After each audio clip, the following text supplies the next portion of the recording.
Welcome to just ఆమె Jesus కీర్తన 103:14. మనము నిర్మింపబడిన రీతి ఆయనకు తెలిసే ఉన్నది.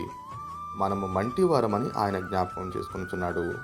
కుమ్మరి మన్ను తీసుకొని మెత్తనిగా చేసి సార మీద పెట్టి పాత్రను తయారు చేసి అగ్నిలో కాల్చిన తర్వాత ఏ విధంగా ఆ పాత్ర ఉపయోగపడుతూ ఉందో, దాన్ని నిర్మించేటప్పుడు అనేక సార్లు ఆ పాత్ర పగిలిపోతూ ఉంటుందో, అయినప్పటికీ కుమ్మరి అతి శ్రేష్టమైనటువంటి రీతిగా పాత్రను తయారు చేస్తూ ఉంటాడు.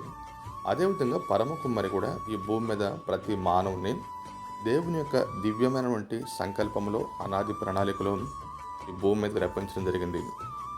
రప్పించడం అంటే ఈ మానవులు దేవుని యొక్క పోలిక, దేవుని స్వరూపము, దేవుని ఆత్మ కలిగినటువంటి ఈ మానవుడు తప్పిపోయినప్పుడు, అనేక సార్లు గర్విస్తూ ఉన్నప్పుడు, అహంకారం చూపుతూ ఉన్నప్పుడు, దేవుని నుంచి దూరం అవుతూ ఉన్నప్పుడు దేవుడు జ్ఞాపకం చేసుకుంటున్నారు, వీరు మట్టివారు అని చెప్పి. అయినను దేవుడు తన మహిమను కుమ్మరిస్తూ ఉన్నాడు, బలపరుస్తూ ఉన్నాడు, కాపాడుతూ ఉన్నాడు. అలాంటి పరమ కుమ్మరి ఘనత, మహిమ, ప్రభావం అర్హుడు. ఆమేన్.